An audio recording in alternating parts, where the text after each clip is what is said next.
The Count pretended to be a stranger to observe his future wife, and what he heard broke his heart. Before we begin this beautiful period romance story, tell me in the comments where you're listening from. I love knowing where you're joining us from. And subscribe if you love romantic stories like this. Now, let's fall into this tale together. The year was 1885. Italy had been unified for barely 2 decades, and the old aristocracy found itself navigating uncertain waters. Power was no longer absolute. Traditions were crumbling like the ancient stones of their estates. In this world of shifting foundations lived Alessandro Moretti, 32 years old, a man who had never sought the burden of nobility, yet found it thrust upon him nonetheless. For 8 years, Alessandro had called Argentina home, managing his family's vast agricultural holdings across the endless pampas.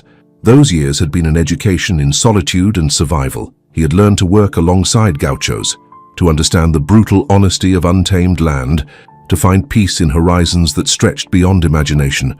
He had departed Italy as the second son, unnecessary, largely forgotten. He returned as the heir, summoned by a telegram whose words still haunted his dreams. Your brother Marcello killed in riding accident. Father's health failing. Return immediately. You are now Count of Montefiore. 3 months had passed since his return to the family palazzo in Florence.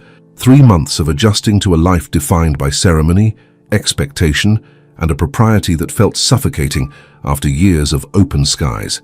Then, while sorting through decades of his late father's correspondence in the dim study, he found it, a letter dated 15 years prior, bearing both his father's signature and that of Conte Bellini, formalizing a marriage contract between their families.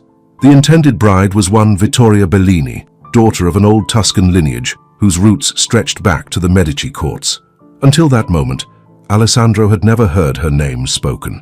It was your father's express wish, explained Signor Taviani, the family solicitor, when Alessandro summoned him.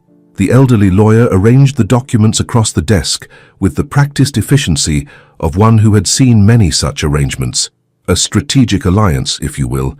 The Bellini lands adjoin yours to the south. Your father and Conte Bellini were companions in their youth. They believed a union between the families would prove mutually advantageous. Advantageous for whom precisely? Alessandro's voice carried an edge. 8 years in Argentina had stripped away any tolerance he might have had for polite evasion. Taviani shifted uncomfortably. The Bellini family finds itself in rather difficult circumstances. Conte Bellini lacks the temperament for modern estate management. There are debts, substantial ones, medical expenses from the late Contessa's prolonged illness, deferred maintenance across the properties, unfortunate investments that failed to yield returns. The marriage settlement you would provide would resolve these difficulties entirely. Alessandro felt bitterness rise like bile. So I am to be the remedy for another family's financial collapse. I am to marry a woman I have never laid eyes upon, who no doubt regards me as little more than a vault to be opened. The young lady is said to be quite accomplished, Taviani offered, though his tone suggested even he recognized the inadequacy of such comfort. Well-educated, devoted to her family, her mother was renowned for her work in medicinal botany, and Signorina Bellini has continued that tradition with admirable dedication. Alessandro turned to the window, gazing out at the Florentine skyline. The Duomo dominated the view, its magnificent dome a testament to human ambition and artistry rendered in stone.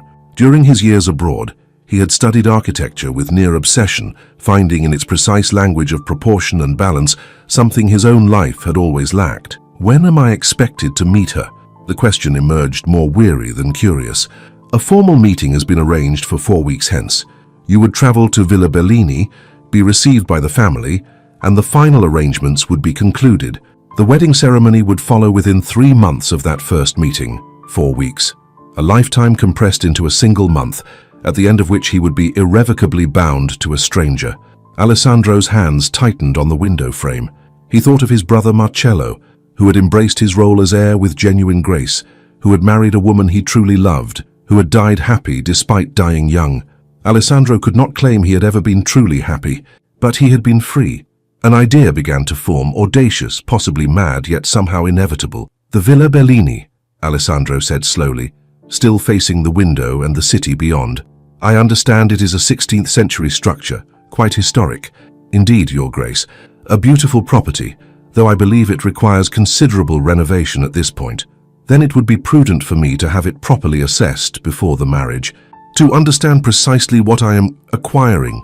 He turned to face Taviani with new determination. "I want you to write to Conte Bellini's steward. Inform him that representatives of the Moretti family wish to send an architect to survey the property and prepare detailed recommendations for restoration. Frame it as a gesture of goodwill, an investment in our shared future." Taviani's eyebrows rose sharply. "An architect? Your Grace, I'm not entirely certain. You will introduce him as Signor Dante Romano," Alessandro continued, the name forming on his tongue as naturally as if he had been born to it. "A young architect trained specifically in restoration work, known for his discretion and expertise.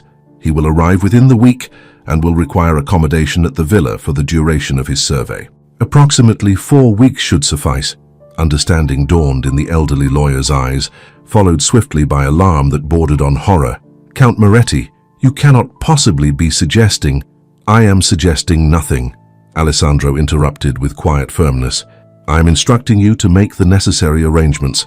If Conte Bellini objects to having his property surveyed and improved at no cost to himself, then we shall learn something valuable about his character. If he agrees, then Signor Romano will have an excellent opportunity to perform his work thoroughly. This is highly irregular, unprecedented even. If you were discovered, then I shall deal with the consequences as they arise.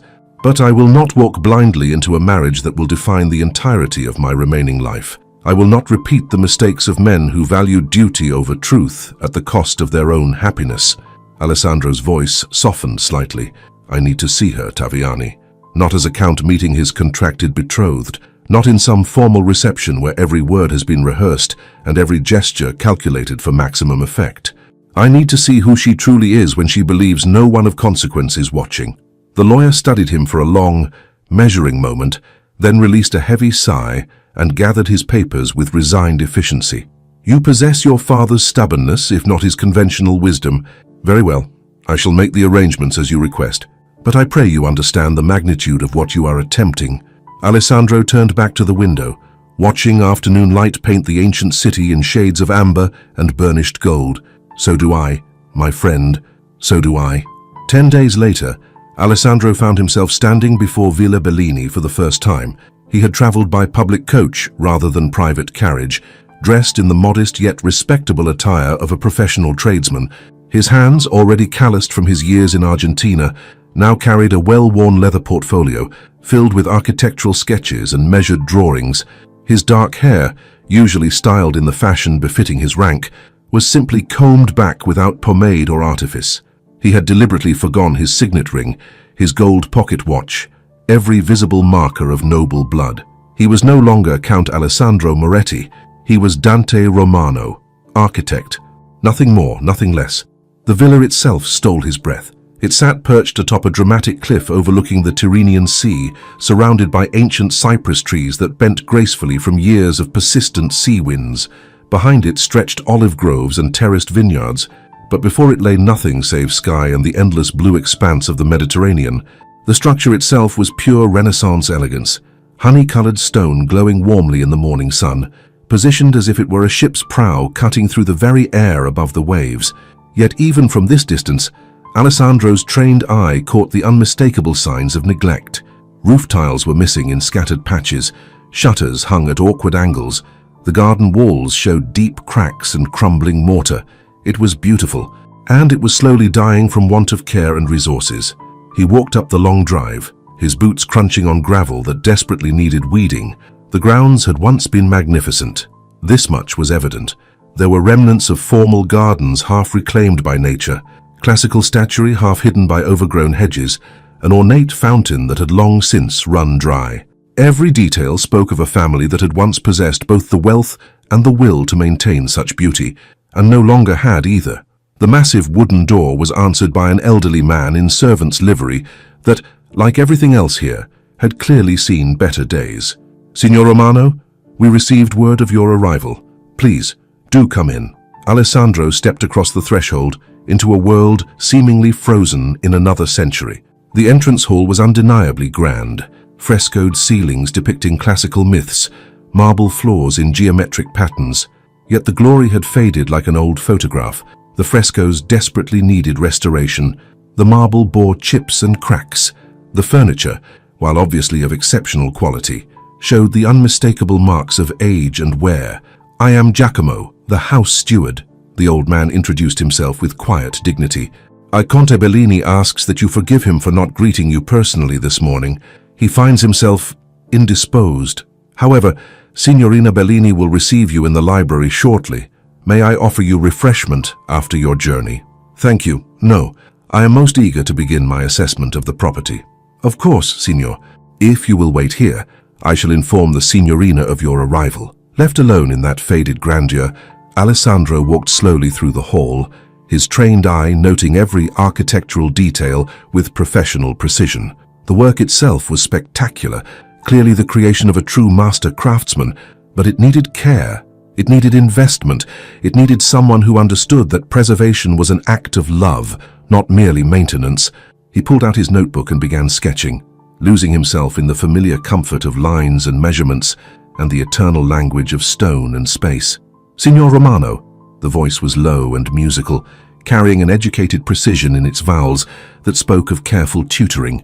Alessandro turned a fee and for a suspended moment forgot entirely how to breathe. Vittoria Bellini stood framed in the library doorway, and she bore no resemblance whatsoever to what he had imagined. The vague society portraits he had conjured in his mind, pale, delicate creatures artfully posed with flowers and fans, had nothing to do with this woman.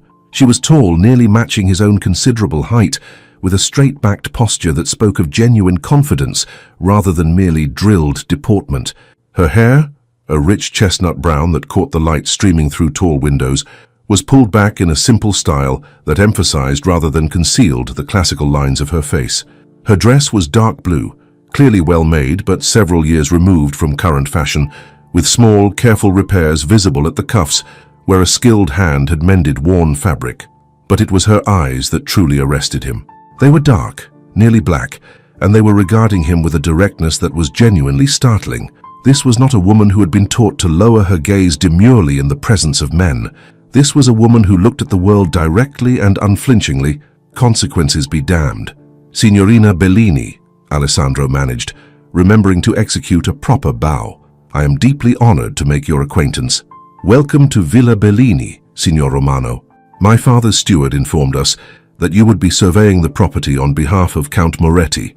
Her tone remained carefully neutral, professional, yet Alessandro detected something beneath that polished surface. Wariness, perhaps, or was it resentment? "That is entirely correct, Signorina. The Count wishes to understand the complete scope of restoration work that will ultimately be required. It is his stated intention to preserve the villa's historic character and architectural integrity, while ensuring that it remains structurally sound for generations to come." "How remarkably generous of the Count," Vittoria said, and now Alessandro definitely heard the sharp edge beneath her words, "to concern himself so thoroughly with our crumbling walls before he has even deigned to meet us personally." Alessandro chose his next words with considerable care. "I understand the Count has been abroad for many years, managing family holdings in Argentina. Perhaps he wishes to demonstrate his good intentions through concrete actions rather than empty promises that cost him nothing to make." Vittoria's eyes narrowed slightly, as if she were attempting to determine whether he was being sincere or merely diplomatic. "Perhaps indeed. In any event, you are welcome to examine the property as you see fit, Signor. Giacomo will provide you with accommodation in the East Wing, and you may take your meals with the household staff. Should you require access to any locked areas or sealed chambers, you need only ask. I am most grateful, Signorina. I wonder if I might also request access to any original architectural plans or historical drawings the family might possess. They would prove invaluable in understanding the architect's original vision and intent." For the first time, Vittoria's formal expression softened almost imperceptibly. "My grandfather maintained quite an extensive archive of such documents. I shall have them brought to your room this evening.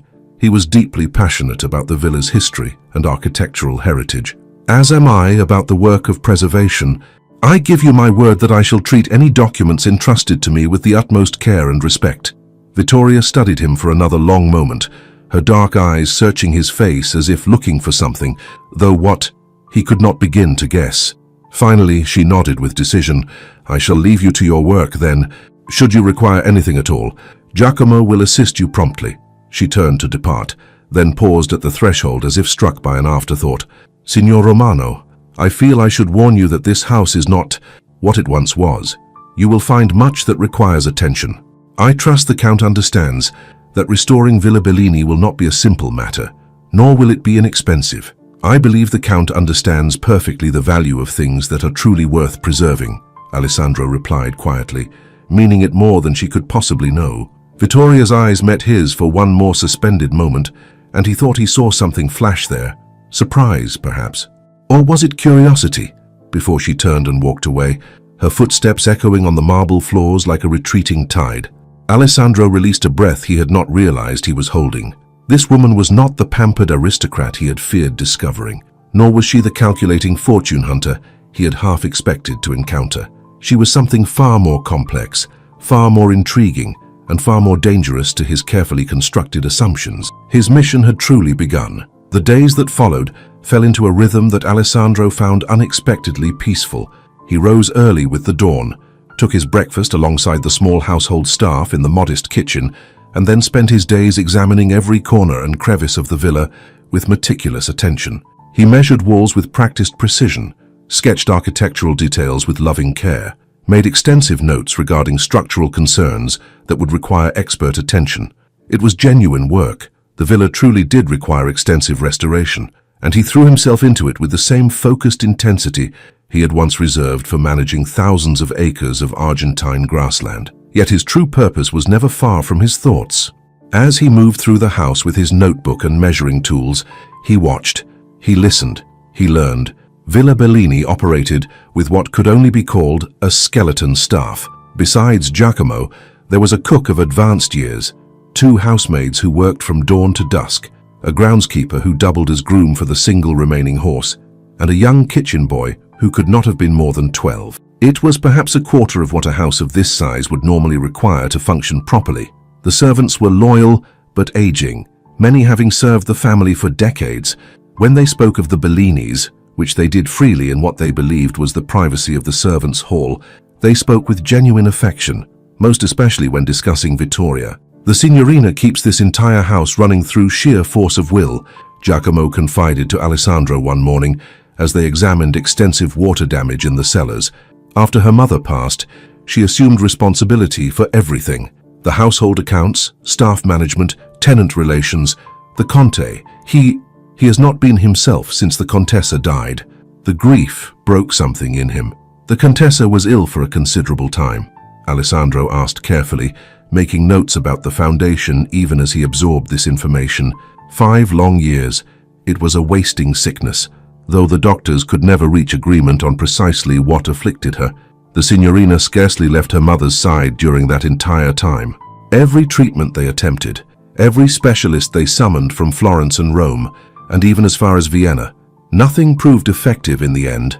It bankrupted the family utterly, and still, the Contessa died. Giacomo's voice carried the weight of old grief.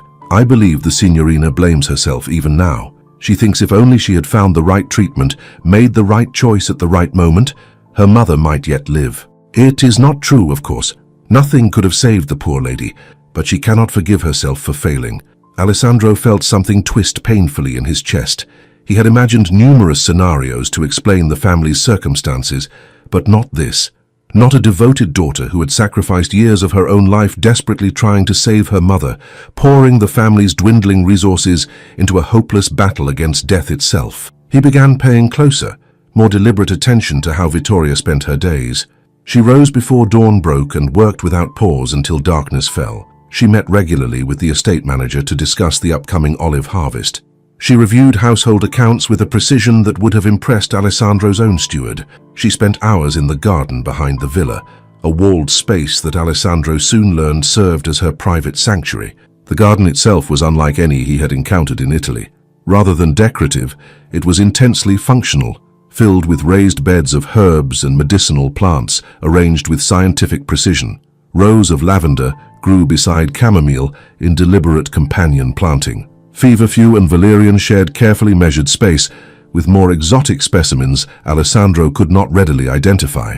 There was a small greenhouse, its glass panes meticulously maintained even as the rest of the villa slowly crumbled for want of funds. One morning, as Alessandro was sketching the garden's deteriorating wall for his survey, Vittoria emerged from the greenhouse carrying a basket of fresh cuttings. She wore a simple work dress and sturdy gloves, her hair tied back with a plain ribbon. There was soil on her cheek. She looked more genuinely alive than he had yet seen her. "Ciao, Signor Romano," she said, clearly surprised to discover him there. "Are you surveying the garden walls as well?"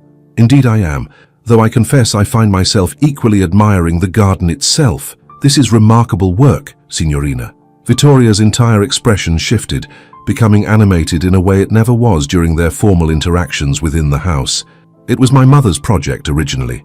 She studied privately with botanists from the University of Florence. They would visit our home to share their knowledge with her. This garden once provided medicines for half the valley. After she died, I simply could not bear to let it fall into ruin. It felt like allowing her to die a second time. You possess botanical training yourself then. Everything I know, I learned from my mother. The properties of various plants, how to prepare proper tinctures and salves, which combinations prove most effective for different ailments." She gestured toward the meticulously organized beds.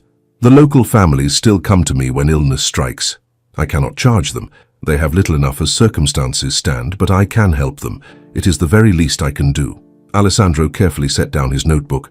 "The least you can do? Signorina, this is extraordinary work. Most women of your station would not even recognize the names of these plants, much less understand their medicinal applications." Vittoria's expression shuttered slightly, as if she suddenly realized she had revealed too much of her inner self to a relative stranger. "Most women of my station have not had to watch their mother die slowly while trying every remedy imaginable and finding them all desperately wanting.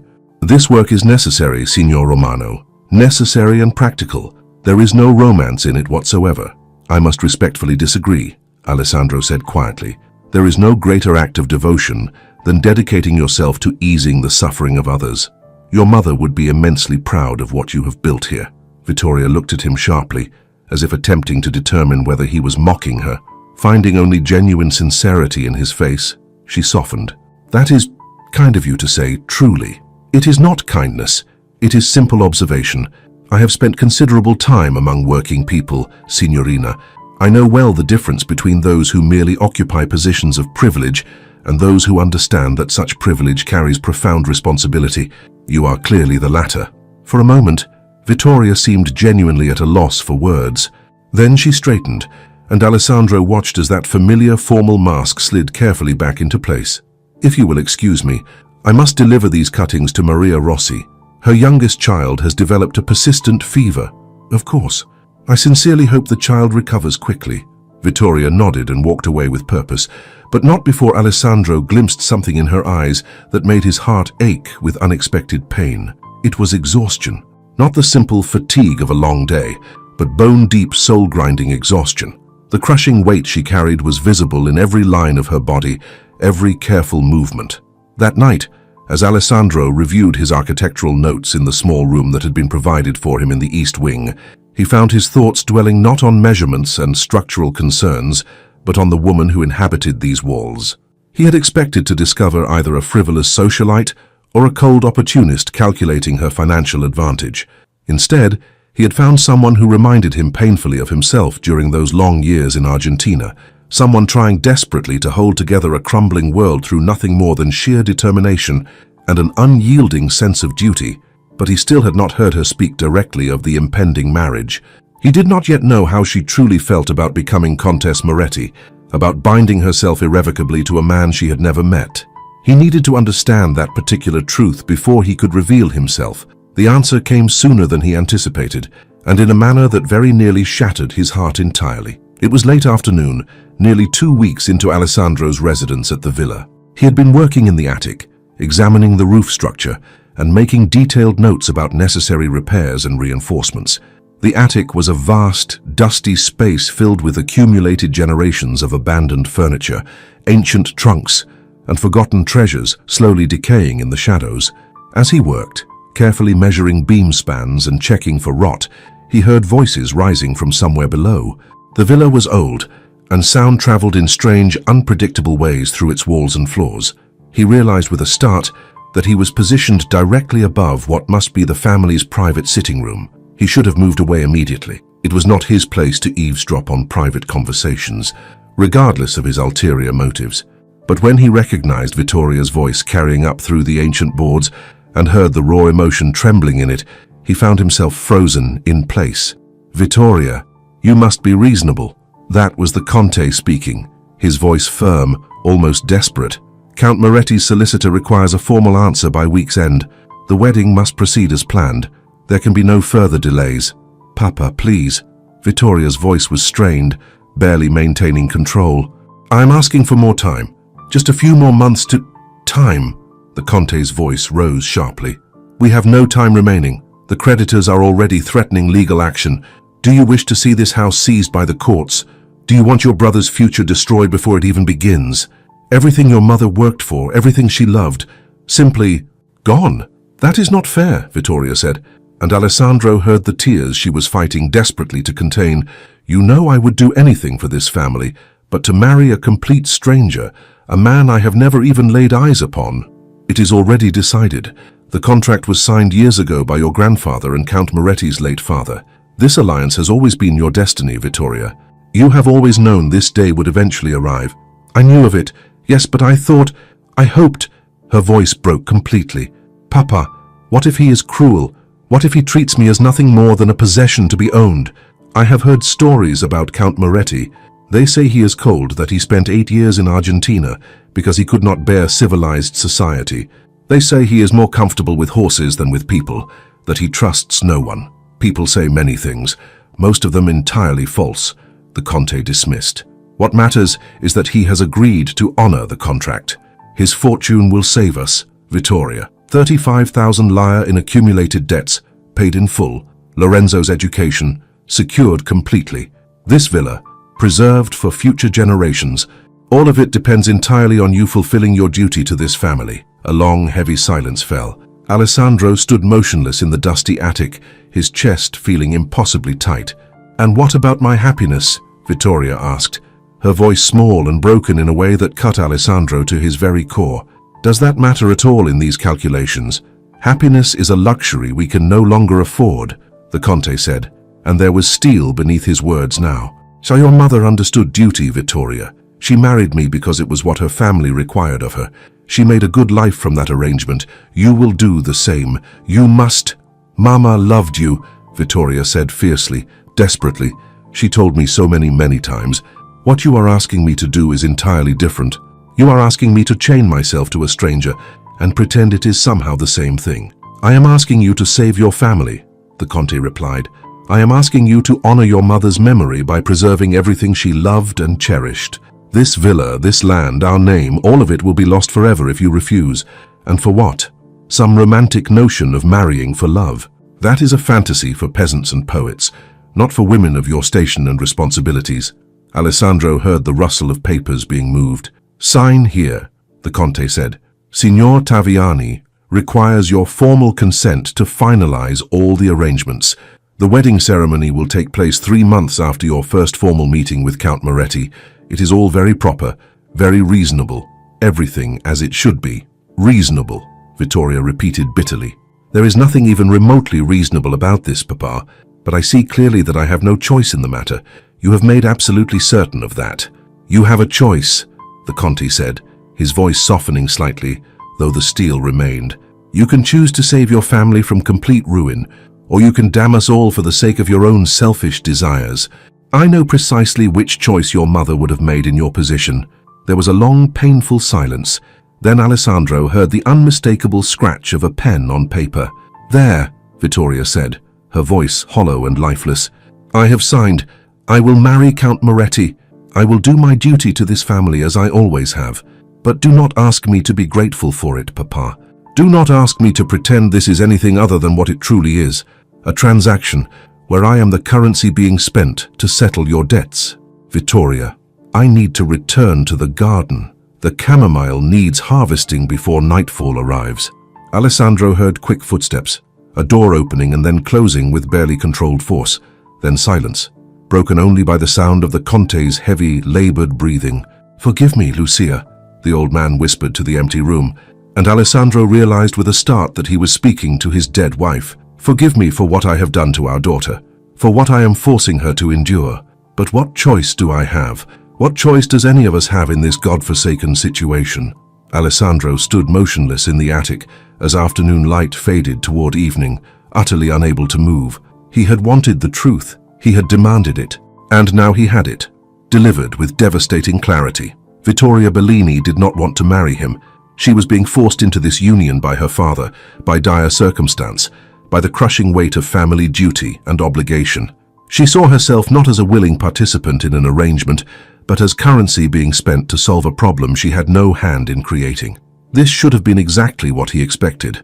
Chad should have confirmed all his cynical assumptions about arranged marriages and mercenary motivations, but instead, he felt a profound and entirely unexpected grief washing over him in waves, because he had spent 2 weeks watching this woman.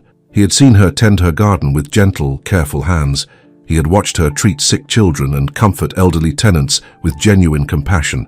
He had observed her managing the estate with quiet competence, never complaining, never shirking the enormous burden she had inherited far too young. She was not cold. She was not calculating. She was simply surviving the only way she knew how. And he, in his arrogance and suspicion, had set out to judge her character, never once considering what right he truly had to judge anyone. He had been so focused on his own fears, of being used, of being trapped in a loveless marriage, of repeating his brother's tragic fate, that he had not properly considered hers. Vittoria Bellini was 26 years old. She had spent her youth caring for a dying mother. She had sacrificed her own future desperately trying to save her family from ruin. And now she was preparing to sacrifice what little remained of her life to a man she believed would be, at absolute best, tolerable to endure. She had no idea that man was standing above her at this very moment, eavesdropping on her most private pain. Alessandro felt a wave of shame so powerful it nearly drove him to his knees. This was wrong. All of it was profoundly wrong. He had no right to be here, spying on her like some villain from an opera. He had to end this deception immediately. But what then? If he revealed himself now, what would truly change? She would still need to marry him. Her family's debts would still exist. The marriage contract was still legally binding. All he would accomplish would be to humiliate her further, to let her know that he had heard every word of her private despair, that he knew exactly how little she wanted this marriage. He walked slowly down from the attic, his mind churning with impossible questions and no clear answers. He needed time to think. He needed to understand what, if anything, he could possibly do to make this situation less terrible for them both. That evening, Alessandro took his supper alone in his room, claiming fatigue from the day's exertions. In truth, he could not bear to sit at the servants' table and make pleasant conversation when his entire understanding of the world had been fundamentally upended. He pulled out his notebook, but instead of architectural sketches, he began to write. What had he truly learned about Vittoria Bellini in these 2 weeks? She was strong, not in the brittle, defensive manner of someone merely trying to survive, but in the deep, unshakable way of someone who had deliberately chosen to bear an enormous burden because it was right. She was intelligent. He had seen her account books, had overheard her discussions with the estate manager. She understood estate management and basic commerce in ways many men of his acquaintance did not. She was compassionate. The garden was living proof of that truth. She could have abandoned her mother's work, could have declared it impractical or beneath her dignity. Instead, she had made it her own calling. She was selfless. Everything she did was for others, her family, her tenants, the memory of her mother. She seemed to consider her own needs and desires entirely irrelevant, and she was lonely, desperately, heartbreakingly lonely. She had spent her youth in service to others, and had never been given the simple chance to be young, to make mistakes, to dream of a future that belonged to her alone. Alessandro set down his pen and stared at the words he had written. When precisely had his mission changed? When had he stopped trying to judge her character and started trying desperately to understand her? He thought about what she had said. Joyce will make a life with Count Moretti. Not I will love him or even I will try to be happy. Just I will make a life, as if she were describing a construction project, something to be engineered and maintained through effort and sheer will. Was that what he wanted? A wife who performed her duties flawlessly while keeping her soul carefully locked away? He had told himself he would be satisfied with basic competence, and compatibility. He had not expected to want more, but he did want more. The realization came to him with startling, uncomfortable clarity. He wanted Vittoria to look at him the way she looked at her garden, with passion and genuine purpose. He wanted her to speak to him with the same unguarded honesty she had shown in that sitting room. He wanted to be someone she chose freely, not someone she merely endured out of grim necessity. And that meant he absolutely could not continue this deception. The following morning, Alessandro sought out Vittoria in her garden. She was kneeling beside a bed of lavender, carefully pruning away dead stems with practiced efficiency. She looked up as his shadow fell across her work. "Signor Romano, have you discovered some structural defect in the garden walls that requires immediate attention?" "No, the walls are quite sound, actually." He hesitated, choosing his words with extreme care. "Signorina, might I speak with you? Not as an architect consulting with a client, but as one person to another about matters of some importance." Vittoria's hands stilled on the lavender. "That is a rather unusual request, Signor. I find myself in a rather unusual situation, I'm afraid." She studied him for a long, measuring moment, then set down her pruning shears and stood, brushing soil from her skirt. "Very well. Shall we walk? The path along the cliff is quite pleasant at this hour of the morning." They walked in silence for several minutes, leaving the formal garden behind and taking a narrow path that led toward the cliff's dramatic edge. The sound of waves crashing against rocks far below grew steadily louder as they approached. When they finally reached the low stone wall that marked the property's boundary, the view was utterly breathtaking. Nothing but sea and sky stretching endlessly to the horizon. The morning air carried the sharp, clean scent of salt. "What did you wish to discuss?" Vittoria finally asked, her voice barely audible over the wind and waves. Alessandro chose his words with the care of someone diffusing an explosive. "I have been here for 2 weeks now. In that time, I have come to admire not merely the villa itself, but the family that has worked so hard to preserve it despite impossible circumstances. Most particularly you, Signorina." Vittoria's step faltered slightly. "Signor Romano, please, allow me to finish. I recognize it is not my place to comment on matters beyond my professional scope, but I have observed how you care for this property, how you serve your community without thought of reward, how you carry burdens that would utterly break most people. It is truly extraordinary." "It is necessary," Vittoria said, unconsciously echoing her earlier words. "There is nothing extraordinary whatsoever about simply doing what must be done to survive." "I must disagree most strongly. Many people in your position would simply surrender, would declare the situation impossible, and abandon their responsibilities entirely. You have not done that. You have fought for your family, for your mother's legacy, for the people who depend on you. That requires genuine courage." Vittoria stopped walking and turned to face him directly. Her expression was carefully guarded, but he saw something vulnerable flickering in her eyes. "Why are you telling me this, Signor Romano?" "Because I believe you need to hear it. Because I believe you have spent so long focusing exclusively on your duties and obligations that you have forgotten you deserve recognition, gratitude, perhaps even happiness." "Happiness." Vittoria spoke the word as if testing its weight, its validity. "Signor Romano, I appreciate your kind words more than I can properly express, but happiness is not a consideration in my present circumstances. I have obligations that cannot be ignored. In a few short weeks, I will meet my betrothed for the very first time. I will marry him within 3 months of that meeting. My life is already decided, my path is set, and you accept that. Without question or protest. What choice do I have?" There was a flash of genuine anger in her voice now. "You are a professional man, Signor Romano. You possess skills, credentials, the freedom to choose. You can decide where to work, which projects to accept or decline. I am a woman of a certain class and station. My choices are to marry well or to become a burden on my already struggling family. I am choosing to marry. Count Moretti may be a complete stranger, but he represents my duty and my family's salvation. What if he could be more than that? What if he could be a genuine partner, a companion?" Vittoria laughed, but there was no humor in the sound, only bitterness. "Have you met many aristocratic men in your travels, Signor Romano? They do not want partners. They want decorative ornaments, efficient housekeepers, vessels for producing heirs. Count Moretti is no different from any of them. He has been away in Argentina for 8 years. He knows nothing of this place, nothing of our struggles or sacrifices. He will marry me because a contract says he must, and I will marry him because my family desperately needs his fortune. There is no partnership in that arrangement, only cold transaction. Alessandro felt each word like a physical blow, but he also heard the pain beneath her cynicism, the grief of a woman who had long ago given up on being seen as anything more than a convenient solution to someone else's problem. "Signorina," he said gently, carefully, "I cannot presume to speak for Count Moretti's character or intentions, but I can speak to what I have personally observed in you during my time here. You are not simply an ornament or a housekeeper. You are a genuine force. Anyone who fails to recognize that truth is an absolute fool."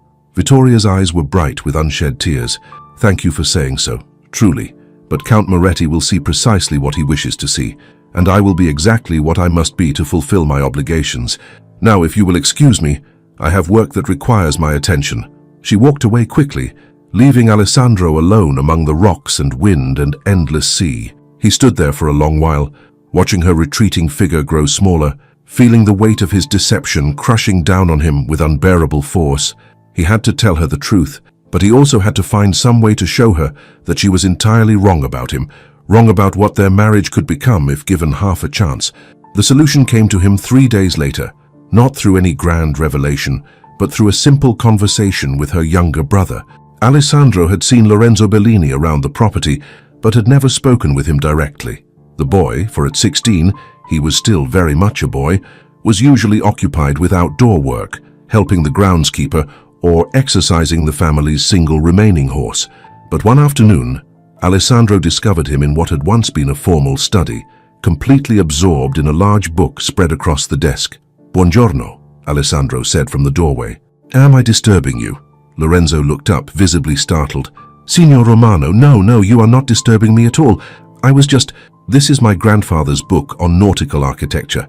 I probably should not be wasting time with it when there is work to be done."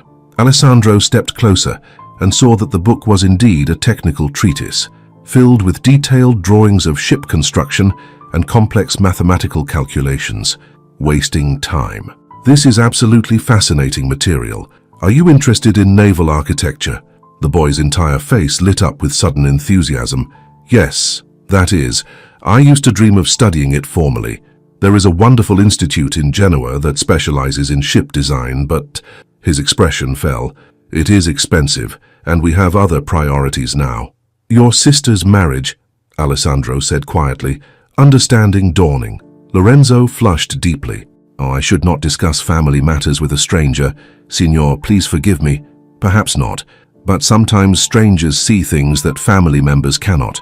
Alessandro pulled up a chair without asking permission. "May I look at this with you?" For the next hour, Alessandro and Lorenzo discussed the intricate principles of ship design, the fascinating challenges of combining beauty with functionality, the complex mathematics of stress and balance and buoyancy.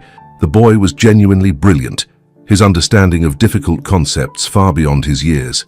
He had taught himself from books, had built small models from scraps of wood, had dreamed dreams that no one around him seemed able to support or even understand. "Your sister knows of your talent?" Alessandro asked carefully. "Vittoria." "Yes, of course.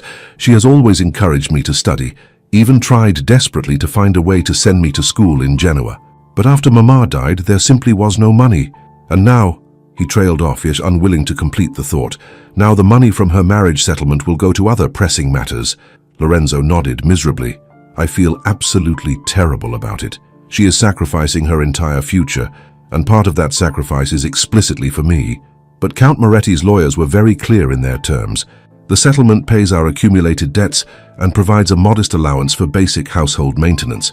There is nothing remaining for my education. I will likely have to find work as a clerk somewhere. It is a good, practical choice for someone in my circumstances. But not your dream. Dreams are luxuries," Lorenzo said, and Alessandro heard a painful echo of his sister's exact words. "Vittoria has taught me that particular lesson very well." Alessandro left that conversation with new understanding and a forming plan. The marriage settlement, as currently structured, would solve the immediate crisis, but would leave the family with no resources for their future.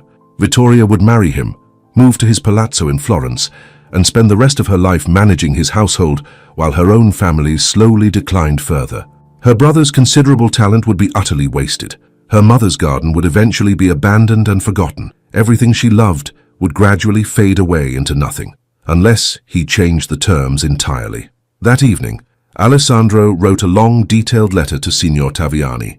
He outlined a completely new marriage settlement, one that would not merely pay off existing debts, but would establish a substantial annual income for the Bellini family in perpetuity, enough to maintain Villa Bellini properly for generations, enough to pay for Lorenzo's education at the finest institutions, enough to ensure Vittoria's father could live out his remaining days in genuine dignity rather than quiet desperation. He also stipulated that Vittoria would retain complete control over Villa Bellini's gardens and would be provided with adequate resources to expand her mother's medicinal work significantly. Most significantly, he wrote, "I wish to dissolve the current marriage contract entirely and replace it with a new betrothal agreement that includes a mandatory 6-month courtship period. Signorina Bellini must have a genuine choice to accept or refuse this marriage without any financial pressure whatsoever. If she ultimately refuses, the settlement funds remain permanently in place, held in trust for the Bellini family with no strings attached. She must know with absolute certainty that her family is secure, regardless of her personal decision regarding marriage to me." He sealed the letter and sent it by express courier to Florence with strict instructions. Then he requested a private meeting with Conte Bellini for the following morning. The Conte received him in the library, a room lined with empty shelves where books had once stood before being sold to pay creditors. He was a man in his late 50s, with graying hair and the unmistakable look of someone who had once been handsome, but had been steadily worn down by grief, guilt, and regret. He regarded Alessandro with tired courtesy. "Signor Romano, Giacomo mentioned you wished to speak with me about the restoration work. I sincerely hope the structural problems are not worse than we feared." "The structural problems are significant, but entirely manageable," Alessandro said carefully. "However, what I wish to discuss is not architecture, Conte Bellini, it is the truth." The Conte frowned, confusion evident. "I do not understand your meaning." Alessandro took a deep breath, knowing there was no gentle way to say this. "I am not Dante Romano. I am Alessandro Moretti, Count of Montefiore, your daughter's betrothed." The blood drained from the Conte's face so rapidly, Alessandro feared the man might faint. He gripped the arms of his chair with white-knuckled intensity. "What did you say?" "I apologize profoundly for the deception. I came here in disguise because I needed to understand who I was truly marrying. I needed to see Signorina Bellini as she genuinely is, not as she would present herself during a formal courtship designed for maximum advantage." You have been spying on us." The Conte's voice shook with mounting anger and disbelief. "You have been in my home, eating at my table, observing my daughter, all while lying about your very identity." "Yes." Alessandro met his eyes steadily, unflinchingly. "It was dishonorable. I will not pretend otherwise or make excuses, but I believed I had good reason. I have been abroad for 8 years. I returned to Italy to find myself bound by a contract I never negotiated, to a woman I had never even heard mentioned, in a marriage designed solely to solve financial problems. I was cynical. I was suspicious. I fully expected to find either a frivolous woman or a calculating one." "And what did you find?" the Conte asked, his voice dangerously cold. "I found a woman of extraordinary courage and genuine compassion. A woman who has sacrificed her youth caring for others without complaint. A woman who deserves far better than a marriage arranged by lawyers and driven entirely by financial necessity." Alessandro pulled a document from his jacket. "This morning, I sent detailed instructions to my solicitor to completely restructure our marriage settlement. The new terms will provide your family with permanent financial security, regardless of whether Signorina Bellini ultimately chooses to marry me." The Conte took the document with visibly shaking hands and began to read. His eyes widened progressively as he absorbed the numbers. This is more than triple the original settlement, and you state explicitly that it remains in place even if Vittoria refuses you." "Yes. Your family's accumulated debts will be paid in full. An annual income will be permanently established for Villa Bellini's maintenance and for Lorenzo's complete education. Your daughter will have absolute control over her mother's gardens and adequate resources to continue and expand that important work. All of this is guaranteed by legally binding contract, whether she becomes my wife or not." "Why?" the Conte whispered, clearly struggling to understand. "Taz, why would you do this?" Because she should have a genuine choice, a real choice, not one made under crushing financial duress. If she marries me, I want it to be because she has seen who I truly am and has decided, of her own completely free will, that a life with me is something she genuinely wants, not because she has no viable alternative. The Conte was silent for a long, heavy moment, staring at the document in his trembling hands. You love her? Alessandro opened his mouth to deny it instinctively, then stopped himself. Did he love her? He had known her for less than 3 weeks. He had spent most of that time observing her from a deliberate distance, learning about her through careful study rather than genuine conversation. But he knew that he admired her strength profoundly. He knew that her intelligence intrigued him deeply. He knew that her selflessness humbled him. He knew that when she spoke of her mother's garden, her entire being seemed to light up with a passion that made his heart physically ache. He knew that he wanted desperately to be worthy of her respect, wanted to be someone she could trust completely, wanted to see her smile at him with genuine joy rather than dutiful courtesy. Was that love, or merely the fragile beginning of it? I want the opportunity to earn her regard, Alessandro said finally, choosing his words with extreme care. I want the genuine chance to show her that I am not the cold, distant aristocrat she has imagined, that our marriage could be a true partnership built on mutual respect, not a gilded prison. But I cannot possibly do that while continuing to lie about my fundamental identity. You must tell her the truth, the Conte said firmly. Today, immediately. I know I will need your permission to remain at Villa Bellini for the 6-month courtship period I am proposing. I want to court her properly, as my authentic self. No more disguises, no more deceptions. Just 2 people honestly learning whether they can build a life together that has genuine meaning. The Conte stood slowly and walked to the window, looking out at the gardens where Vittoria was undoubtedly working at this very moment. Hey, she will be furious with you, deeply humiliated by this entire situation. I know I'm fully prepared for her anger and her sense of betrayal. Are you equally prepared for her outright rejection? Because if you have truly given her complete financial security with no strings attached, she may very well decide that her freedom is worth more than any title or partnership you can possibly offer. The thought sent a chill of genuine fear through Alessandro's chest. Then I will accept her decision with grace, and I will know that at the very least I have freed her from a trap that I helped to create. The Conte turned back to study him intently. You are either remarkably noble or remarkably foolish, Count Moretti. Quite possibly both simultaneously. Very well, you have my permission to speak with my daughter.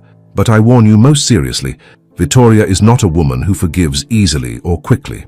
You have treated her with profound disrespect.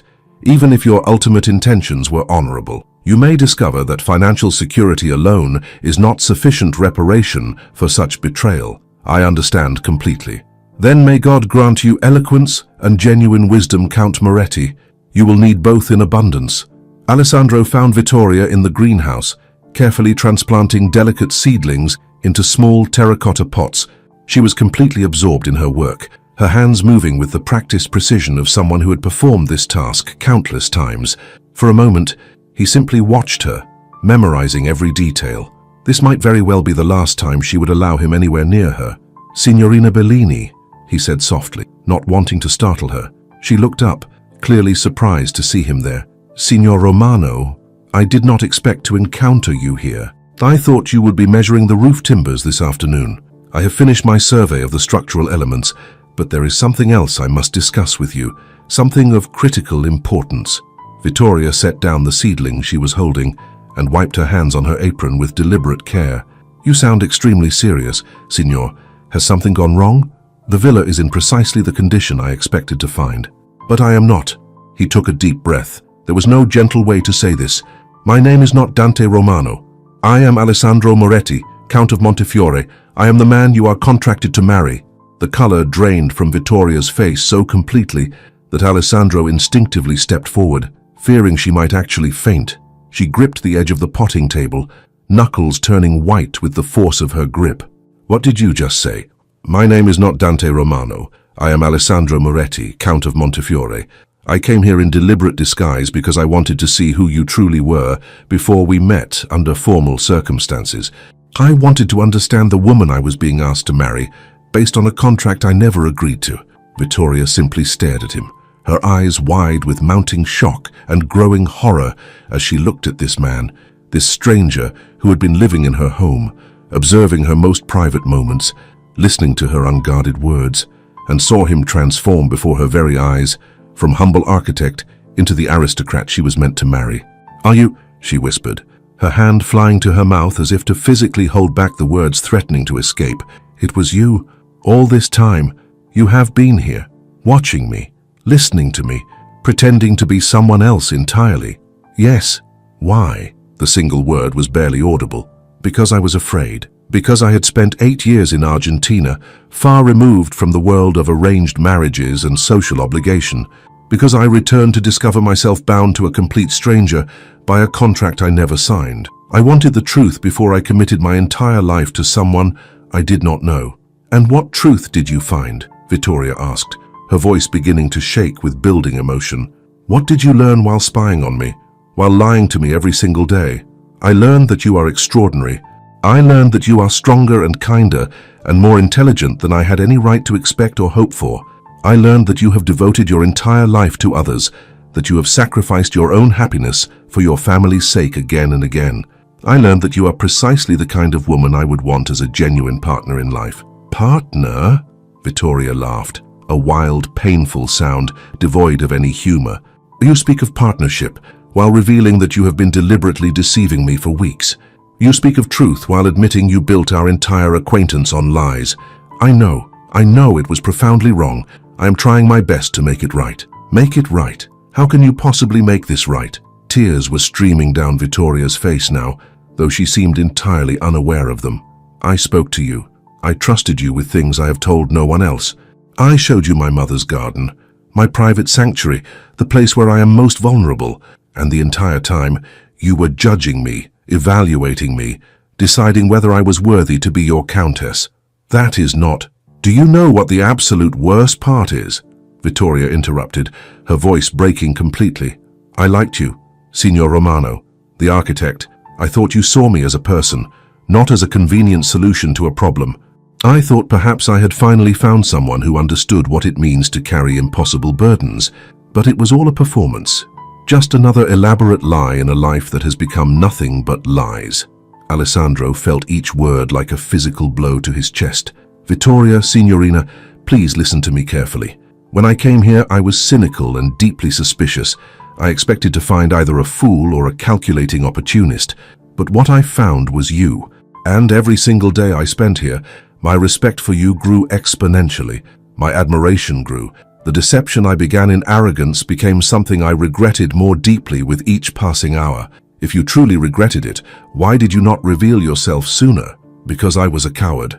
Because I knew that once I told you the truth, you would look at me exactly the way you are looking at me now. And I was not ready to lose the connection we had built, false though its foundation was." Vittoria wiped her tears away with the back of her hand, leaving a streak of soil across her cheek. "Connection? We have no connection, Count Moretti. You cannot build any genuine connection on deliberate deception. Everything between us has been nothing but lies from the very beginning." "Not everything. My admiration for your work is entirely real. My respect for your strength is completely genuine. My belief that you deserve better than a marriage of pure obligation, that is absolutely real." "What are you saying?" Alessandro pulled out the copy of the revised settlement he had prepared specifically for her.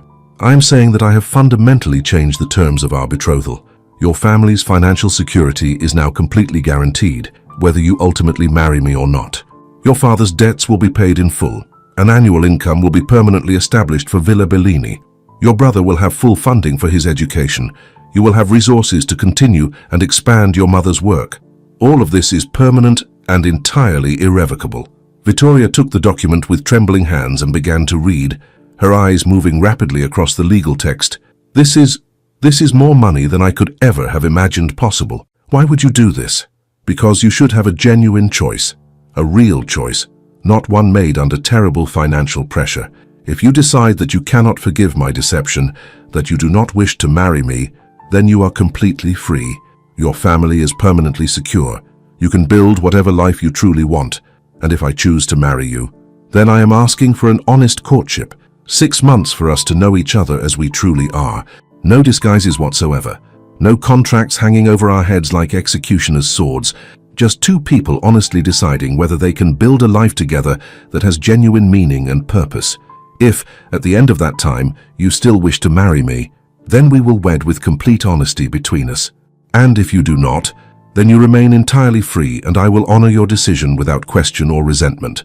Vittoria stared at the document for a long time, her expression cycling through shock, confusion, anger, and something else Alessandro could not quite identify. Finally, she looked up at him directly. You have humiliated me, Count Moretti. You have invaded my privacy, judged my choices, witnessed my most vulnerable moments while hiding your true identity. You have violated every principle of basic honor and respect. I know I am deeply, profoundly sorry. And yet, you are offering me something no one else has ever offered. Freedom, security without crushing obligation, the choice to determine my own future on my own terms. She folded the document with deliberate care. I do not know whether to thank you sincerely or despise you utterly. You can do both, Alessandro said quietly. Jas would deserve it. Vittoria walked to the greenhouse door and stood looking out at the garden she had built with her own hands. I need time to think, to process all of this. You have upended my entire world, Count Moretti. I cannot possibly give you an answer today. I understand completely. Take all the time you need. I want you to leave Villa Bellini. Today, immediately. I cannot bear to see you right now. The words were like a knife directly to Alessandro's heart, but he nodded acceptance. As you wish.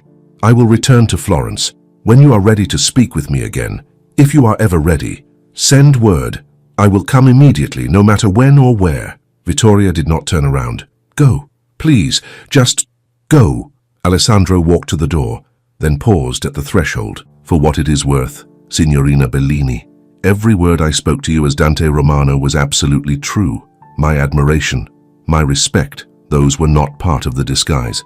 Those were the only genuinely honest things about my entire time here. Please go.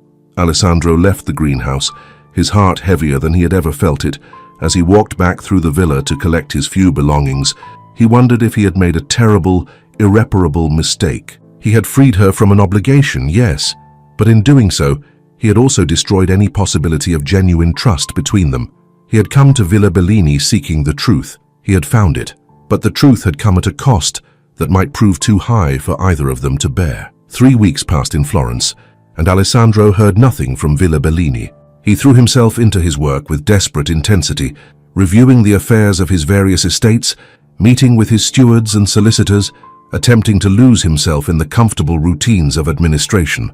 But his mind was never far from Tuscany, from a clifftop villa overlooking the sea, from a woman with soil on her hands and sorrow in her eyes. Signor Taviani confirmed that the new settlement had been legally recorded with all appropriate authorities. The Bellini family's accumulated debts had been paid in full. An account had been established to provide the generous annual income Alessandro had promised. Everything was properly in place. Vittoria was genuinely free to refuse him without any consequences whatsoever. Alessandro found himself haunted by the very real possibility that she would do exactly that. And why should she not? He had proven himself fundamentally unworthy of her trust. He had treated her with profound disrespect, disguised as curiosity and caution. She had every right to reject him utterly, but God help him, he hoped she would not. The summons, when it finally arrived, was not what he expected. It was not a letter from Vittoria herself, but rather from her father. It was admirably brief. Count Moretti, your presence is requested at Villa Bellini tomorrow afternoon at 3 o'clock. Please come alone. Alessandro made the journey the very next day, his nerves strung impossibly tight with anticipation and genuine dread. He was received not by a servant, but by Conte Bellini himself, who led him not to the library or sitting room, but outside, through the formal gardens, to the walled sanctuary where Vittoria's medicinal plants grew in careful profusion. There, among the raised beds of herbs and healing plants, Vittoria was waiting. She looked different than when he had last seen her. There was a new quiet strength in her bearing, a resolution in her dark eyes. She wore a simple dress in dark green, and her hair was pulled back in the practical braid she favored for garden work. She looked entirely like herself, not a lady prepared for a formal occasion, but a woman completely comfortable in her chosen element. Count Moretti, she said, her voice remarkably steady. Thank you for coming. Signorina Bellini. Alessandro executed a proper bow. suddenly uncertain of every protocol. Were they friends, enemies, strangers forced into uncomfortable proximity? I asked you here because I have reached a decision about your proposal, but before I share it, I want to tell you something. I am listening. Vittoria began walking along one of the garden paths, and Alessandro fell naturally into step beside her. For the past 3 weeks, I've been very angry with you, furious, in fact. I felt betrayed, humiliated, made to look like an absolute fool. You took away my dignity by observing me without my knowledge or consent. I know, I am... Please let me finish. Vittoria held up a hand. I was angry, but I was also forced to examine my own assumptions and plans with uncomfortable honesty. I realized that I had been planning to enter our marriage with a form of deception of my own. Alessandro frowned, confused. What do you mean? I planned to be the perfect countess, dutiful, competent, decorative when required. I planned to fulfill every obligation with flawless precision, while keeping my true self carefully hidden away, where it could not be hurt or damaged. I would have given you the wife you needed for appearances, while preserving my real heart exclusively for this place, for this work. In my own way, I was planning to live an elaborate lie for the rest of my life. She stopped walking and turned to face him directly. You came here in disguise to see the truth of who I am, but what you saw was not the woman I would have consciously shown you as your official betrothed. You saw me as I am in my most private moments, when I am not performing for anyone's benefit, and that, as violating as it initially felt, was perhaps the only way we could have truly known each other before entering into a permanent marriage. I had not considered it from that perspective, Alessandro said quietly. Neither had I, until I was forced to be brutally honest with myself. We were both approaching this marriage with fear and elaborate deception as our primary tools. You chose to spy in secret. I chose to plan a lifetime of careful emotional distance. Neither of us was willing to be genuinely vulnerable. And now, Vittoria took a deep breath, clearly gathering her courage. Now I find myself with a choice I never expected to have: financial security without the obligation of marriage. My family is safe. My brother will receive his education. This garden will continue to thrive. I could refuse you and build an independent life here, free from any man's control or expectations. And is that what you want? Part of me does. The part that is still angry, still hurt by your deception. The part that has learned to protect itself by never truly letting anyone close enough to cause real damage. She met his eyes.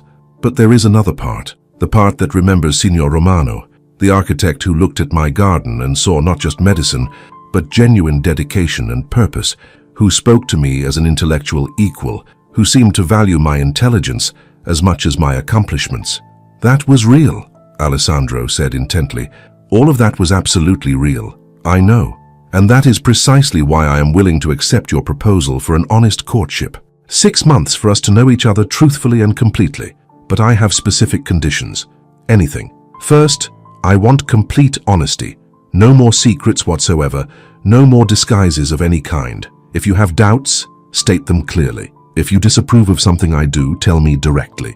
I cannot possibly build trust with a man who hides his true thoughts and feelings behind polite masks. Agreed wholeheartedly. Second, I want genuine respect for my work. If we marry, I will be your countess. I will manage your household and fulfill all the social obligations that accompany your rank. But I will also continue my mother's botanical work without interruption.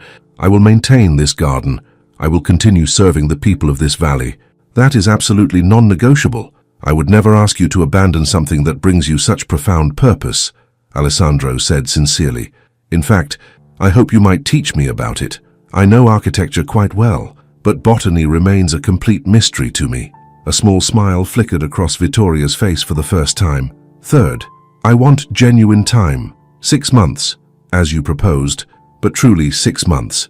Not a courtship in name only, where we both already know the outcome is predetermined. I need to believe that if I discover we are fundamentally incompatible despite our best efforts, I can still walk away with both my freedom and my dignity intact. You can. I give you my solemn word. This is a genuine choice, not merely an elaborate performance. Then I accept your proposal for a proper courtship, Count Moretti. She extended her hand formally. So let us see if we can build something real and meaningful from the ruins of our unfortunate beginning. Alessandro took her hand, feeling the calluses from her garden work, the strength in her slender fingers. Thank you for giving me this chance. I know I do not deserve it. Perhaps not, Vittoria agreed with surprising frankness, but I am choosing to believe that people can be better than their worst moments. You deceived me, but you also freed me from a trap. You judged me, but you also saw me more clearly than anyone else ever has. That is a foundation, however deeply flawed. Let us see what we can possibly build upon it. Over the months that followed, Alessandro courted Vittoria with a determination and sincerity that surprised them both. He spent half of each week at Villa Bellini, not as a disguised servant, or even as a formal suitor maintaining careful distance, but as something entirely in between. He worked alongside her in the garden, learning the subtle properties of plants and the infinite patience required to nurture living things properly. He discussed estate management with her father, offering advice and assistance without any trace of condescension. He befriended Lorenzo, helping the enthusiastic boy prepare for his entrance examinations to the prestigious Naval Architecture Institute in Genoa. And slowly, carefully, deliberately, he and Vittoria learned to talk to each other with genuine honesty. They discussed their childhoods, his as the forgotten second son, hers as the elder daughter perpetually aware of her family responsibilities. They talked extensively about the years in Argentina, about the vast loneliness of the Pampas, and the strange freedom of being utterly unknown. They spoke of her mother's prolonged illness, about the helpless rage of watching someone you love fade away, despite every desperate effort to save them. They argued, too, about politics, about estate management practices, about whether the restoration of the villa should prioritize strict historical accuracy or practical modernization for improved living conditions. Vittoria had strong opinions and was not remotely afraid to defend them with vigor. Alessandro found himself genuinely invigorated by her intellect, by the way she challenged his assumptions and refused to simply agree for the sake of maintaining superficial harmony. He discovered that she possessed a subtle, wry sense of humor that emerged only when she felt genuinely safe. He learned that she sang softly while working in the garden, old folk songs her mother had taught her in childhood. He saw her with the children of tenant farmers, patient and kind as she bandaged scraped knees and soothed irrational fears with gentle competence. And Vittoria, in turn, began to see beyond the title to the actual man beneath. She saw his genuine passion for architecture, the way his entire being focused intently when he was solving a complex structural problem. She witnessed his kindness to her brother, the countless hours he spent helping Lorenzo understand difficult mathematics and complex principles of design. She observed his respect for her father, even as the older man struggled with depression and overwhelming guilt. She also began to see his loneliness with new clarity. He had spent 8 years in a foreign country, had lost his brother suddenly and tragically, had returned to a world of rigid obligation and suffocating expectation. He understood precisely what it meant to sacrifice personal desires for the sake of family duty. They were not so different, she and this man who had deceived her so thoroughly. 5 months into their courtship, on a warm evening in late spring, they sat together on the terrace overlooking the valley below. The sun was setting, painting the sky in glorious shades of gold and rose and purple. The olive grove stretched out beneath them like a silver sea in the fading light. "I have been thinking about your proposal," Vittoria said quietly, breaking a comfortable silence. Alessandro's heart began to race, though he forced himself to remain outwardly calm. "And what conclusions have you reached?" "I have concluded that I was wrong about many things. About what marriage could realistically be, about what I deserve to hope for in life, and about you." "Wrong in what specific way?" Vittoria turned to face him directly. "I believed that duty and happiness were fundamentally incompatible, that I could have one or the other but never both simultaneously. I believed that any man I married would inevitably see me as a possession to be owned or an obligation to be endured. I believed that love was a luxury I simply could not afford given my circumstances.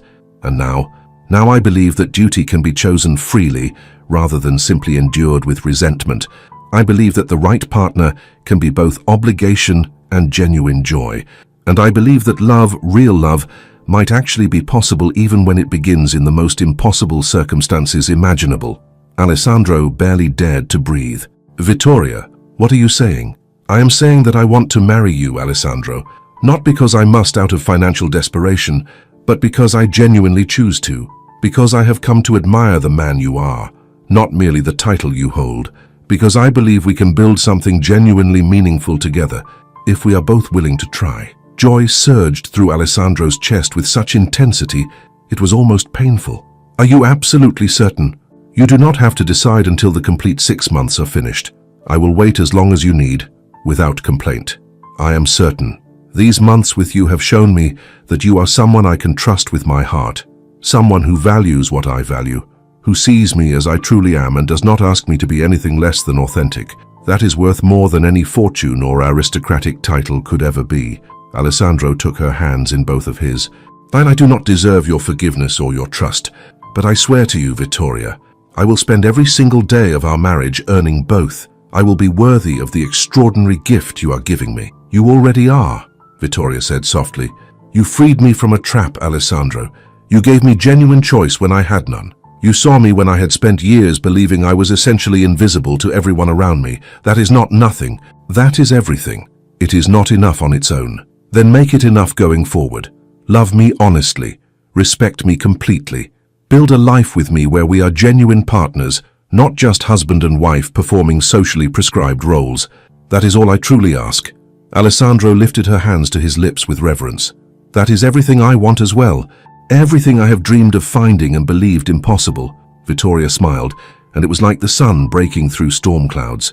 "Then we have both found something entirely unexpected, something genuinely worth keeping and protecting." They were married 2 months later in the small chapel at Villa Bellini, surrounded by family and close friends. There was no grand society wedding in Florence, no elaborate ceremony designed to impress the aristocracy with ostentatious display. Just a simple, heartfelt exchange of vows between two people who had found each other in the most unlikely way imaginable. As Alessandro slipped the ring onto Vittoria's finger, he thought about the strange, improbable journey that had brought them to this moment. He had begun with deception and fear, with cynicism about love and marriage and human connection. He had disguised himself, had spied and judged, had very nearly destroyed any possibility of genuine intimacy. But somehow, through Vittoria's grace and his own willingness to be truly vulnerable, they had found truth. They had found partnership. They had found, against genuinely impossible odds, the beginning of real love. "I choose you," Vittoria whispered as they stood before the altar, her voice carrying clearly in the hushed chapel. "Not because I must, but because I wish to with my whole heart. Every day, I choose you freely." "And I you," Alessandro replied, meaning it with every fiber of his being. Not as the count to his countess, but as a man to the woman who taught him what true courage means. "Today and always I choose you." They had both sought the truth, each in their different ways. They had both been willing to risk everything to find it, and in finding it, they had found each other. This is not a story of deception, though it began with lies. It is not a story of mere duty, though duty brought them together initially. It is a story of two people who learned that truth, once genuinely found, can be the foundation for something far more precious than either of them had dared to imagine. It is a story of choice, of respect, of two people brave enough to see each other clearly and honestly, and, in that clarity, to find real love. And in the end, that is the greatest truth of all. Thank you so much for staying with us until the very end. If this story moved you, please consider subscribing to our channel, leaving a like, sharing it with friends, and writing a comment below. Your support means everything to us and keeps us inspired to tell more stories filled with love, resilience, redemption, and second chances. At the end of this video, you'll find another unforgettable romance from our collection. Click and discover where the next story will take you. With all our appreciation, the Empire of Heart Stories team